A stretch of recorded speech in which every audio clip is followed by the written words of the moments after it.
Indian book of റെക്കോർഡിലും Asian books of റെക്കോർഡിലും ഇടം നേടി മിന്നും താരമായിരിക്കുകയാണ് തൃശൂർ ജില്ലയിലെ ദേവതീർത്ഥ.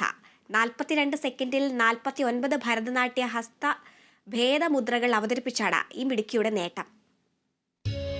ദശാവതാരഹസ്ത മത്സ്യം കൂർമ്മം വരാഹം നരസിംഹം മാമൻ പരശുരാമൻ ശ്രീരാമൻ ബലരാമൻ ശ്രീകൃഷ്ണൻ കൽക്കി ജാതിഹസ്ത ബ്രാഹ്മണൻ ക്ഷത്രിയൻ വൈശ്യർ ശൂദ്ര രാക്ഷൻ നവഗ്രഹസ്ഥ സൂര്യൻ ചന്ദ്രൻ കുജൻ ബുധൻ ഗുരു ശുക്രൻ ശനി രാഹു കേതു. 2ാം ക്ലാസ്സുകാരിയാണ് ദേവതീർത്ഥ. ഈ പ്രായത്തിൽ 2 റെക്കോർഡുകളാണ് ഈ മിടുക്കി സ്വന്തം പേരിലാക്കിയത്. 42 സെക്കൻഡിൽ 49 ഭരതനാട്യ ഹസ്ത ഭേദമുദ്രകൾ അവതരിപ്പിച്ചുകൊണ്ടാണ് നേട്ടം.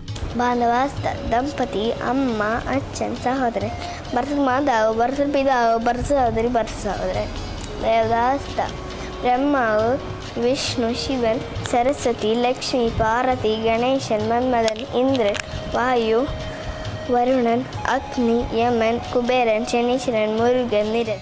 5 തരം ഭരതനാട്യ ഹസ്തഭേദമുദ്രകളിൽ 8 ബാന്ധവം, 17 ദേവത, 9 നവഗ്രഹം, 10 ദശാവതാരം, 5 ജാതിഹസ്താസ് എന്നിങ്ങനെ 49 മുദ്രകൾ സെക്കൻഡുകൾ കൊണ്ട് കൈമുദ്രകളിൽ അവതരിപ്പിച്ചാണ് അവാർഡിന് അർഹത നേടിയത്. മത്സ്യം കൂർമ്മം വരാഹം നരസിംഹം വാമനൻ പരശുരാമൻ ശ്രീരാമൻ ശ്രീകൃഷ്ണൻ കൽക്കി ജാതിഹസ്ത ബ്രാഹ്മണൻ ക്ഷത്രിയൻ വൈശ്യൻ ശൂദ്ര രാക്ഷൻ. അഡ്വക്കേറ്റ് പ്രവീൺ അനഘ ദമ്പതികളുടെ മകളായ ദേവതീർത്ഥ നാട്ടിക ലേമർ പബ്ലിക് സ്കൂളിലെ 2ാം ക്ലാസ് വിദ്യാർത്ഥിയാണ്. RLV ദിവ്യയുടെ ശിക്ഷണത്തിലാണ് നൃത്ത പരിശീലനം. ഇതേ വിഷയത്തിൽ ഗുരു നേടിയ നേട്ടമാണ് പ്രചോദനമായതെന്ന് ദേവതീർത്ഥ പറഞ്ഞു. പഠനത്തിൽ എങ്ങനെ? കുഴപ്പമില്ല. ദിവ്യ ടീച്ചറാണ് മോളുടെ ഗുരു അല്ലേ? Kerala vision news, Thrissur.